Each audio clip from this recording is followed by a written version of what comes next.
সরকারের পক্ষ থেকে শুরু করতে চলেছি তার দিকে নৃত্যনাট্য নিবেদন। সেই নিবেদন হলো আপনাদের সকলে বোঝার মতো পালা ও দেখার মতো পালা। পালা খানের নাম হলো অর্জুন পুত্র বীর ইরাবান।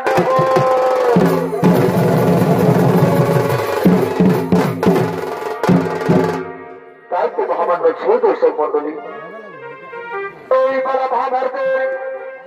এক বিশিষ্ট ঐতিহ্যমূলক পালা। তাই তো আমরা সকলে জেনে থাকি পঞ্চ পাণ্ডবরা হলেন 5 ভাই। তাই তো সেই পঞ্চ পাণ্ডবের সমস্ত থাকাকালীন একদিন সেই সমস্ত তৈরির পূর্বে এক ভয়ানক অরণ্যকে ধারণ করেছিলেন। সেই অরণ্যের নাম ছিল খাণ্ডবরণ্য। তাই তো সেই খাণ্ডবরণ্য ধারণের পূর্বে খাণ্ডবরণ্যকে ধারণ করার পর শত্রু হয়ে লাগিয়েছিল সেই পঞ্চ পাণ্ডবগণ। তাই এদিকে নাগকন্যা উলুপি, এইদিকে নাগকন্যা উলুপি সেই খাণ্ডব দহনে পরিশোধ নেওয়ার জন্য গঙ্গা নদীর তারকার দিকে আগমন করছে।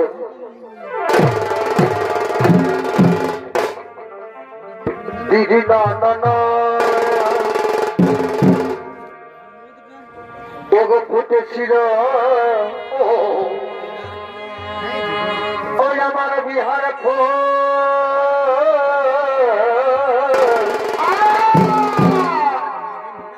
আমার জন্য প্রতিমা এই হলে হলো গো।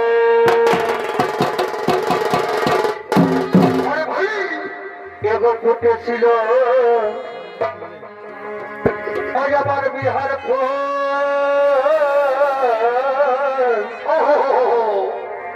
আমার জন্য প্রতিমা এই হলে হলো গো। এবার আমার কি এই বিহা হবে না, এবার আমার কি এই বিহা হবে নাই। ও ভাই গো কত ভাবনা জনা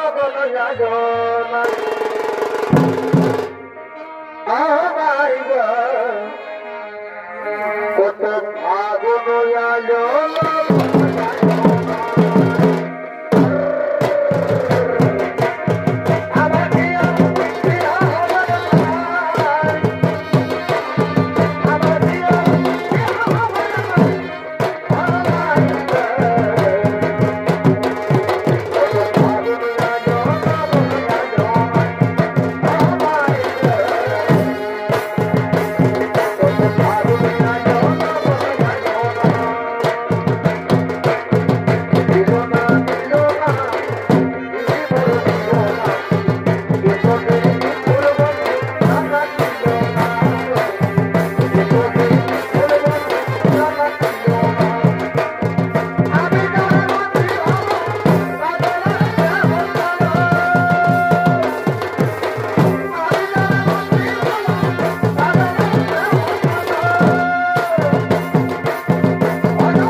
তো সখীগণ,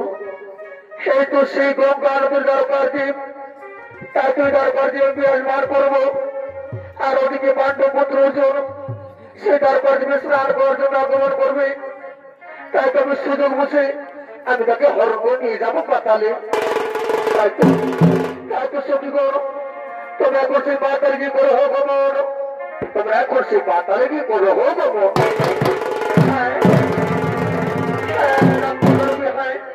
তাই হবে আমরা যাই সেই পাতালের দিকে।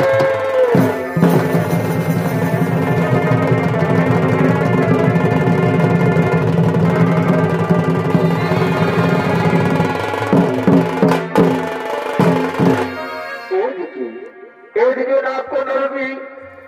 সেই গঙ্গার দরকার দিবে রইলেন। আর ওদিকে একদিন পাণ্ডবপুত্র অর্জুন বনবাসে থাকাকালীন এই দিন স্নান করার জন্য সেই গঙ্গার দরকার দিতে আগমন করছে।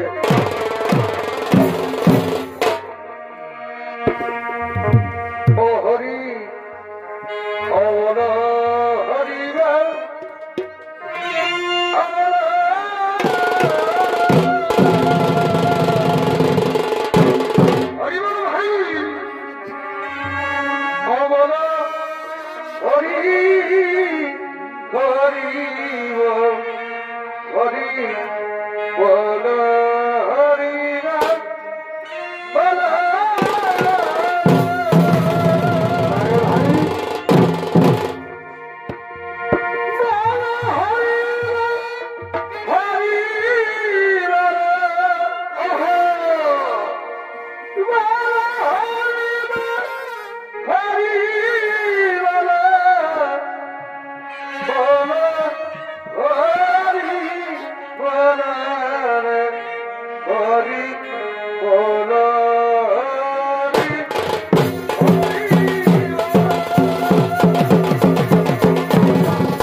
তুমি কি হয়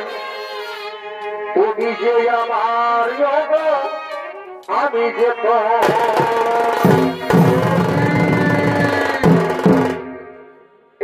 কি গভীর জলাশয় সুন্দরীর পবিত্র নারী বলো বলো সুন্দরী বলো কেন তুমি আমায় হত্যা করার জন্য হরণ করেছো হ্যাঁ আগে তোমার পরিচয় দাও তুমি কি পাণ্ডবপুত্র অর্জুন হ্যাঁ আমি পাণ্ডবপুত্র অর্জুন কিন্তু কে কে তুমি সুন্দরী আর কেউ আমায় হত্যা করার জন্য হরণ করেছো হ্যাঁ হে পাণ্ডবরাজ তুমি আমাদের নাগবংশীর ভূমিহীন করেছো তুমি শ্রীকৃষ্ণ বিরোধের ছড়াই তুমি আমাদের খাণ্ডবন দহন করে ছিনিয়ে নিয়েছ নাগবংশের পরম শত্রু হল পাণ্ডবগণ তাই তুমি নাগরাজ বাসুকীর দেশে আমি তোমায় হত্যা করতে চেয়েছি আমি নাগরাজ কন্যা নাম আমার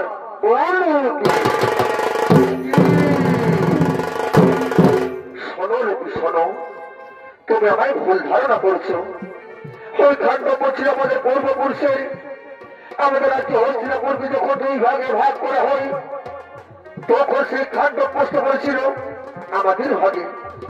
তখন আমি নাগবংশকে বলেছিলাম সেই ইন্দ্রপ্রস্থ তৈরির সাহায্য করার জন্য কিন্তু নাগবংশ আমাদের পাণ্ডবদের সঙ্গে ছলনা করে আমাদেরকে আক্রমণ করে তা তুমি নিজেদের রক্ষা করার জন্য আমি রাজবংশের সাথে যুদ্ধ করেছি আর সেই যুদ্ধ হয়েছে খাণ্ডবপুরের রাহক সে না কন্যা লোকী তুমি তো আমায় হত্যা করতে চেয়েছিলে তাহলে যদি আমি সত্যি অপরাধী তাহলে তুমি আমায় হত্যা করতে পারো না যুবরাজ না আমি তোমাকে হত্যা করতে পারবো না এটি না কন্যা লোকী সেই ক্ষুদ্র মনুষ্যের আগুন এভাবে নিভে গেল কেন সে যুবরাজ সেই ক্ষুদ্র মনুষ্যের আগুন ভালোবাসার জন্য ভেসে গেল আমি তোমার পবিত্র দেখে আমি তোমায় ভালোবেসে ফেলেছি বন্ধু হ্যাঁ তুমি ঠিক কথাই বলেছ রবি আমি তোমার পবিত্র দেখে আমি তোমায় ভালোবেসে এসো এসো আমার কাছে দিদিদা নানা আরে সারা সারা এই দানে নাচাবো আরে ভালোবাসা রে আরে সারা সারা এই দানে নাচাবো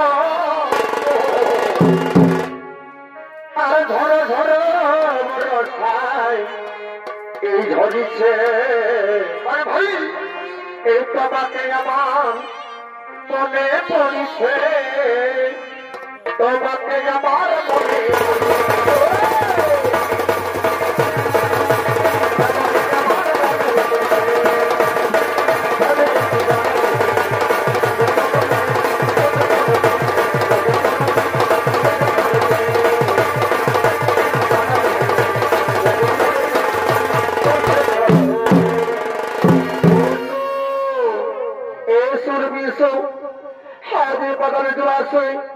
আমরা দুজন মিলিত হই এসে যাইছি সরোদ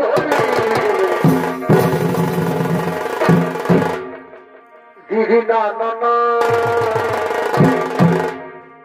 এই পরজন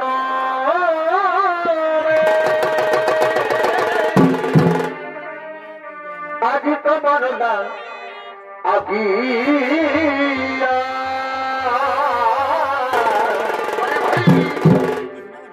এই সৌন্য রাখিবা মরহিয়া এ প্রিয়া গো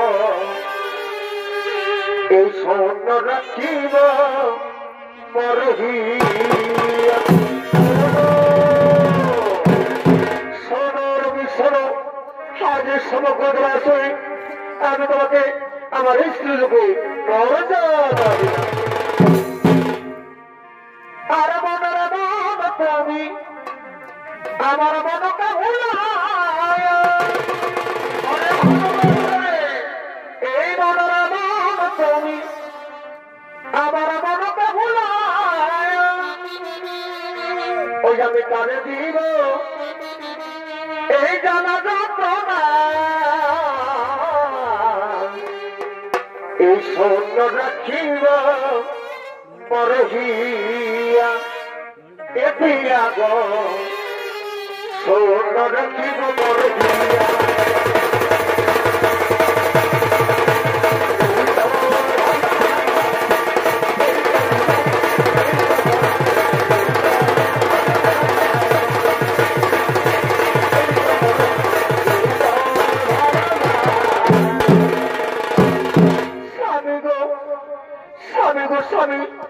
তোমার সৌন্দর্য ভালোবাসার সংস্পর্শে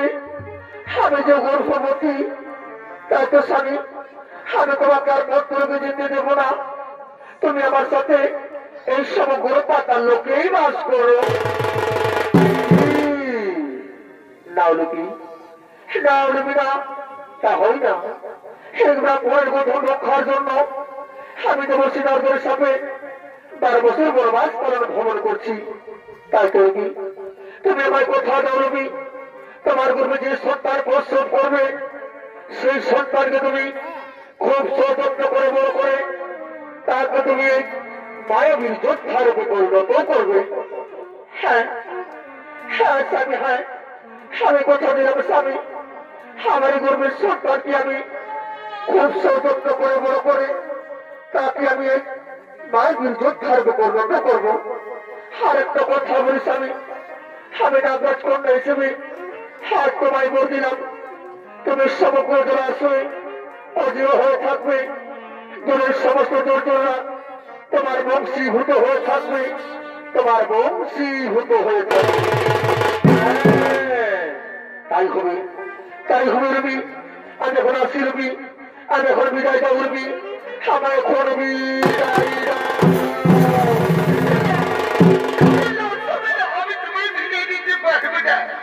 আমি কেমন করে থাকবো তোমায় ছেড়ে আমি কি তোমার অনেক গর্ব থাকবো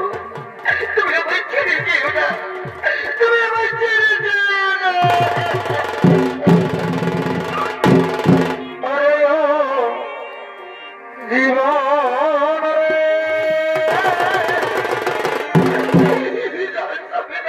আরে ও জীবন এই ছাড়িয়া না যাবো রে তুই জীবন ছাড়িয়া গেলে এই আদর করবে না পাবে রে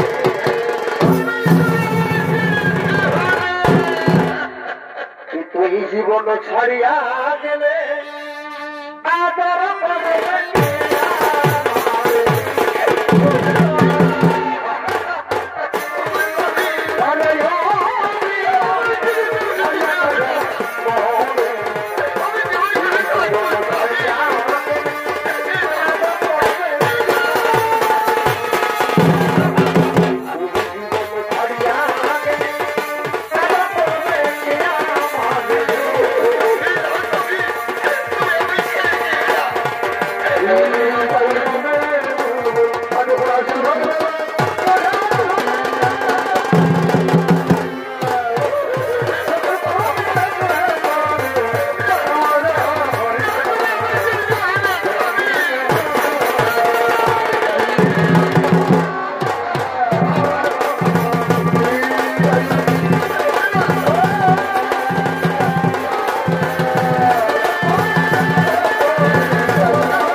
আবার কৃষ্ণেন্দ্র উপস্থিত ফিরে গেলেন। আরেকদিকে এইদিকে নাগপুর আলমীর গর্ভী পুত্র সন্তান ক্রমে ক্রমে বড় হয়ে एक मायाबीर योद्धार में परिणत हलो और से मायाबीर योद्धा তার পিতা অর্জুনকে খুঁজতে খুঁজতে সেই দুপুরের দিকে আগমন করছে।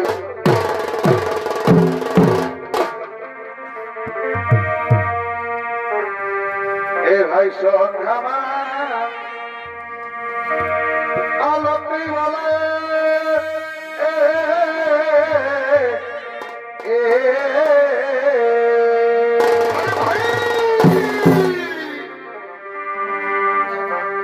আর সংগ্রামা আলোকি বলে কি বলছে ভাই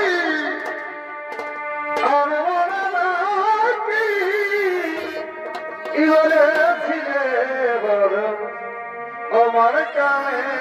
কানে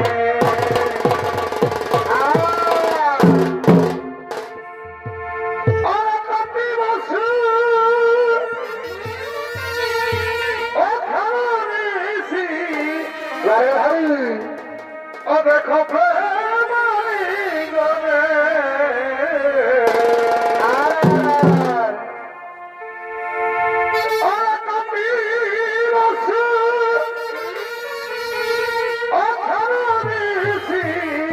ভাই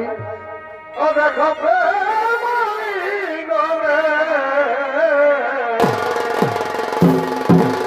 ভাই অসভে রইল আমি থাই গেল ও দেখো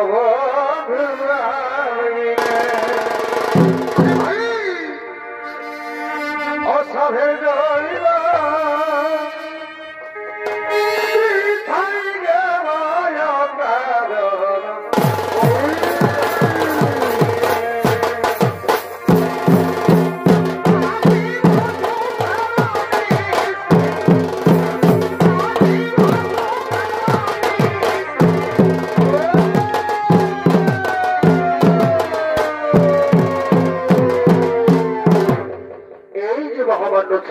মন্ডলী ইনি হলেন সেনাপতি গর্বের পুত্র সন্তান নাম হল তার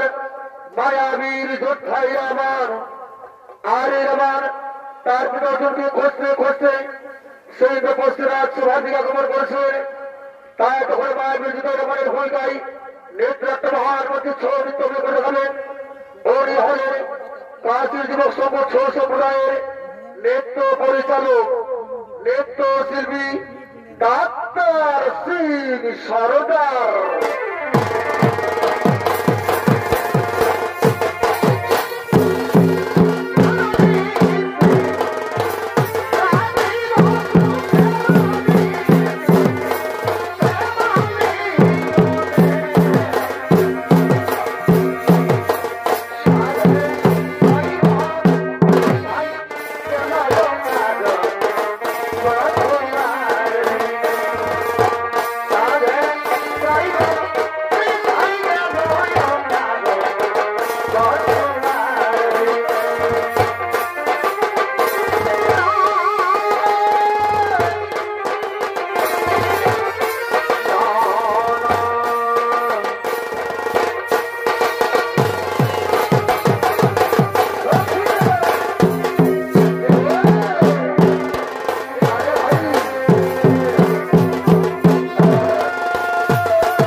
আমার গীতা কোথায় কোথায় গীতা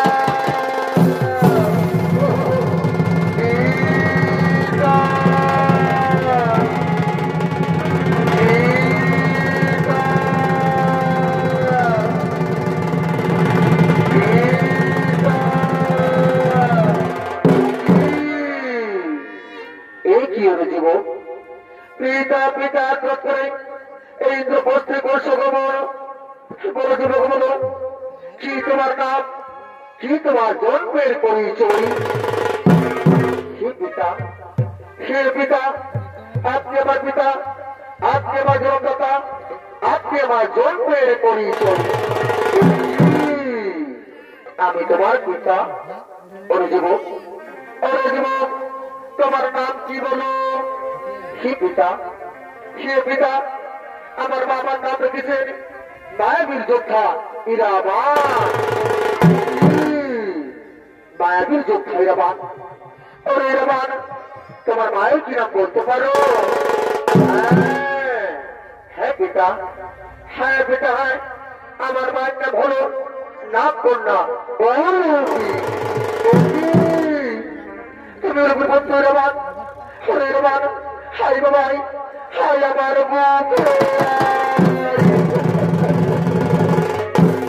শোনো পিতা শোনো আমি শুনেছি সেই হস্তিনাপুরে করব নাকি আমাদের 1 বছর ছিঁড়ে নিয়েছে আমার দোষকে আমাদের বস্তু হরণ করছে তুমি না পিতা আর সহ্য করবো সেই গরম প্রচার এই কুরুক্ষেত্রের মহাযুদ্ধে আমি সমস্ত গরমকে ধর্ম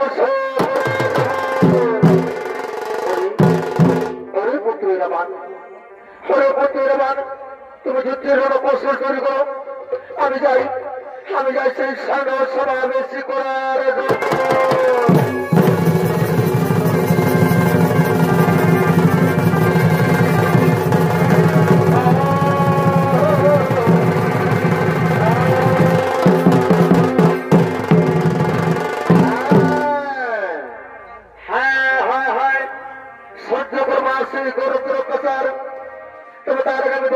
ভগবান শ্রীকৃষ্ণ ঠাকুরের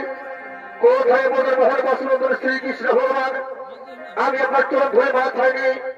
এই কুরুক্ষেত্রের মহাযুদ্ধে অংশ নেব প্রভু একটিবার দেখা দিন প্রভু একটিবার দেখা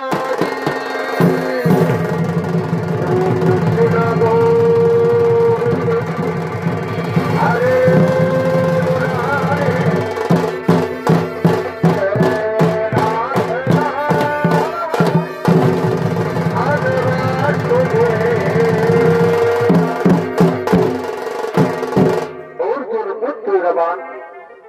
আমি তোমার তাকে সন্তুষ্ট হয়েছি পুত্র আমি তোমার তাকে সন্তুষ্ট হয়েছি এই জগৎজামির ভগবান শত্রু আমার তমস্যায় সন্তুষ্ট হয়েছে তাহলে অর্জুন পুত্র আমাদের শতপতি প্রণাম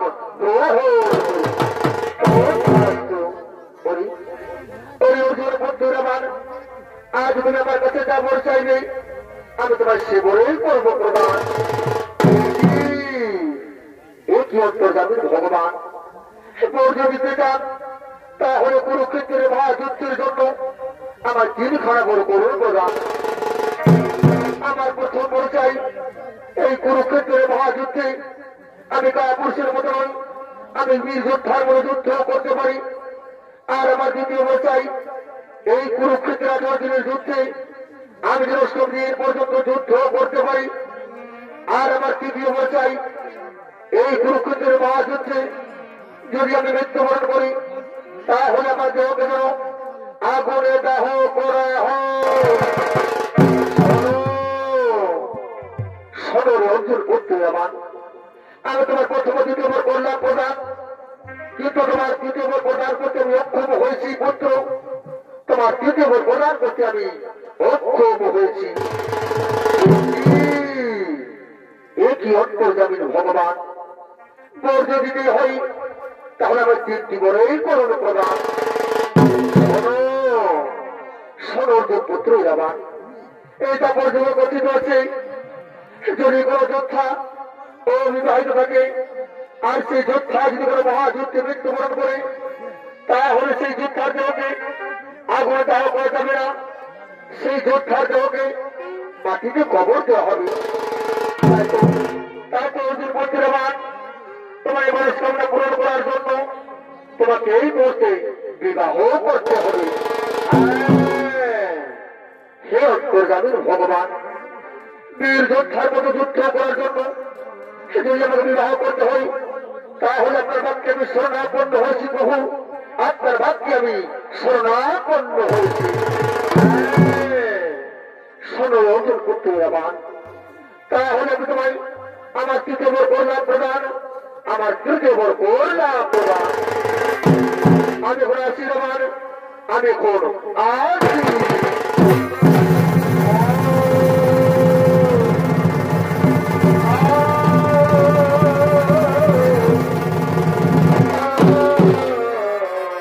তাই তো মহামান্য সৌদর্শক মন্ডলী, এদিকে ভগবান শ্রীকৃষ্ণ অর্জুন পুত্রবানকে তিনটি বর করলেন প্রদান। কিন্তু এই কুরুক্ষেত্রের মহাযুদ্ধে ইরাবান নিজেকে দেবীকালীর কাছে উৎসর্গ করবেন বলে কোন নারী ইরাবানকে বিবাহ করতে চাইছিলেন না। তাই ওদিকে অন্তর্জামের ভগবান শ্রীকৃষ্ণ তিনি নিজেই মন ধারণ করে ইরাবানকে বিবাহ করার জন্য ছুটে চলেছে।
সমস্ত পরগণ তার যুদ্ধ স্থানে করছে আগমন, সঙ্গে রয়েছে হস্তিনার যুবরাজ দুর্যোধন।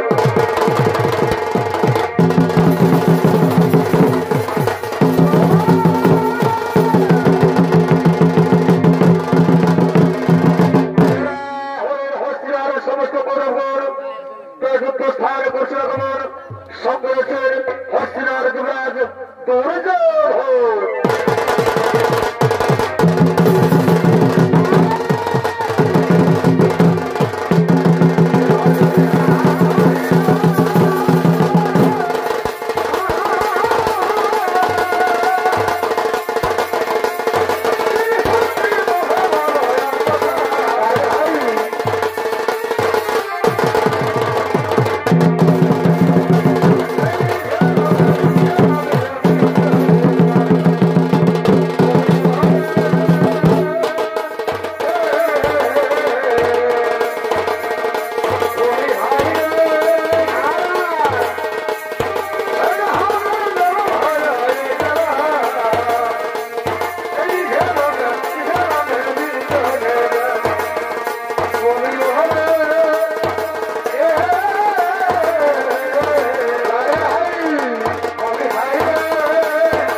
সে ধ্বংস করে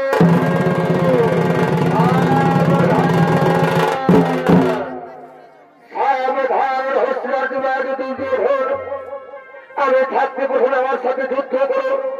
তারপর তোমার সেই পঞ্চ পাণ্ডবের সাথে যুদ্ধ করবে। কে তুমি? কে তুমি যোদ্ধা? কোন কাছে যুদ্ধ স্থানে বসে খবর? কি তোমার নাম? কি তোমার জন্মের পরিচয়? শোনো, আমি হলাম সে দ্বিতীয় পাণ্ডবতী অর্জুনের পুত্র, নাম আমার মায়াবীর যোদ্ধা ইরাবণ। মায়াবীর যোদ্ধা ইরাবণ, তাহলে তুমি কোন শোনে যুদ্ধ, তাহলে ধ্বংস করুন, দেখি কার বাহতে কত শক্তি।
বলো বলো, আমি এখন কি করিও পাই? শোনো ভাগ্নে, শোনো, এর জন্য চিন্তা করো না। এর জন্য হচ্ছে দত্তরাজের ঘোষ, কোথায় দত্তরাজের ঘোষ আর মনে করে এই মতো যুদ্ধ স্থানে করে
ফিরে এলো না আমার স্বামী ঘোর ঘোর বেলায় গেছে রণস্থলে যুদ্ধ করতে অন্ধকার হয়ে এলো কোনো ফিরে এলো না কোথায় আমার স্বামী আমি কুরুক্ষেত্রে এসেছি আমার স্বামী আমি দেখা পাচ্ছি না কোথায় আমার স্বামী আমার স্বামী আমি চিন্তা করে রাখবো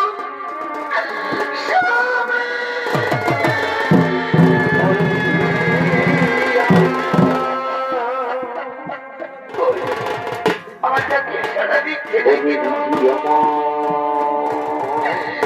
তোমরা দেখেছ আমার স্বামীকে কুরুক্ষেত্রে রণস্থলে যুদ্ধ করতে এসেছিল আমার স্বামী আমি কতবার মানা করেছি তুমি যেও না তুমি যেও না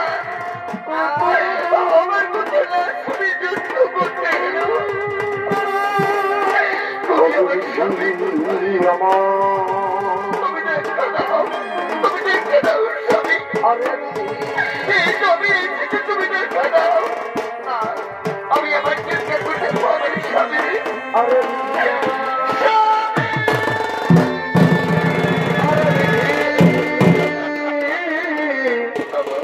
তোমরা দেখেছো আমার স্বামীকে রণস্থলে যুদ্ধ করতে এসেছিল কুরুক্ষেত্রে এই যে আমি কুরুক্ষেত্রে এসেছি আমার স্বামীর আমি দেখতে পাচ্ছি না আমার স্বামী তোমরা দেখেছো আমার স্বামীকে কেমন করে কোথায় আমার স্বামী কি শূন্য পাহাড়ি পৃথিবী থেকে পড়ে রয়েছ তুমি কেউ জন্মে তুমি শুয়ে রয়েছ তুমি কি আমার স্বামী না আমি ছড়ে যাবো আমি ছড়ে যাবো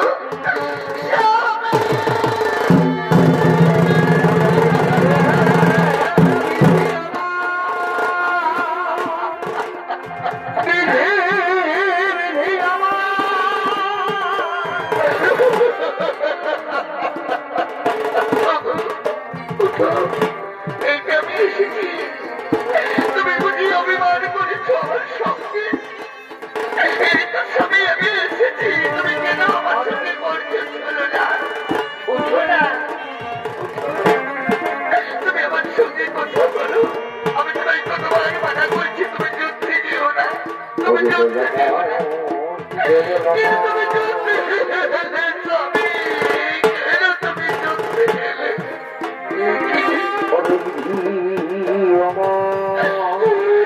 তুমি কথা বলবে না সারা শরীরে ক্ষত বিক্ষত করে রক্তাক্ত রান্না করেছে কিন্তু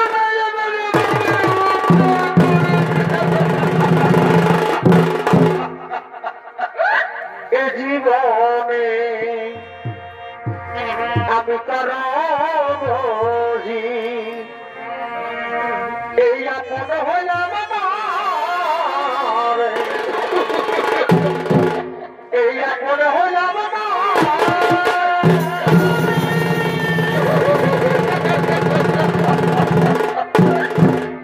ওই আমার আপন আপন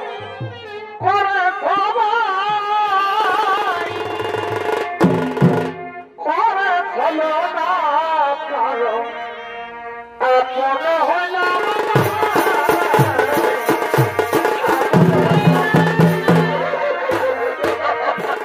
স্বামী স্বামী আমার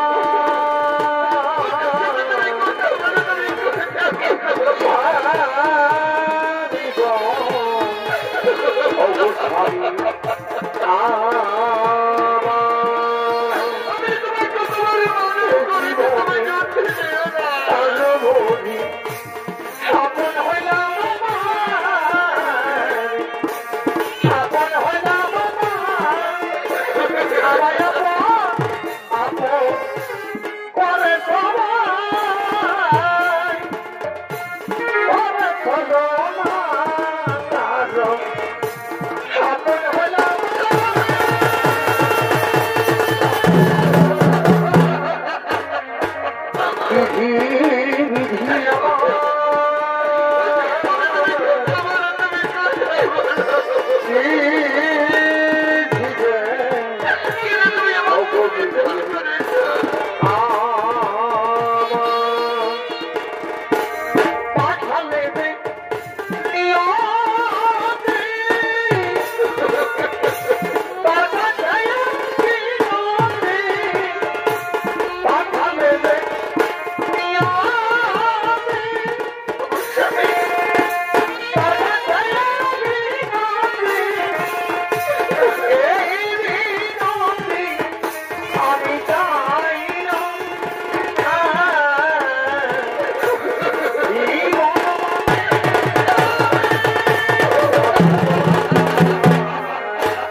নারী জাতির স্বামী ছাড়া কি আর কেউ নেই? আজ আমার স্বামী আমার ছেলে ফাঁকি দিয়ে চলে গেল, আর আমি কি জন্য রাখবো স্বামী? আজ আমার শীতের সিঁদুর আমি তোমার বুকে রেখে দিলাম।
আমি কোনো জোর করে তোমাদের কাছে আমি ভিক্ষা চাইব, আমার কিছু ভিক্ষা ভিক্ষা দাও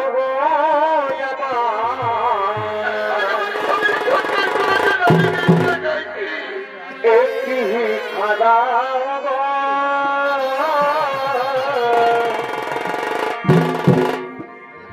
একটি ভিক্ষা দাও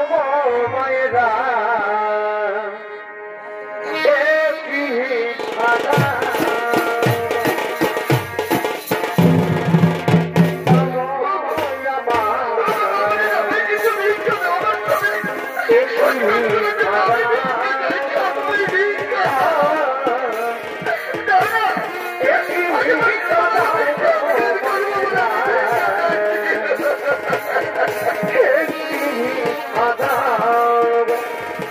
স্বামী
মহান রঙ্গমঞ্চে কাশ্মীর দিবস বছর বক্সিং সরকারের পক্ষ থেকে তার দুজনের বছর প্রার্থনা আমরা তার বৈরামের সমাপন।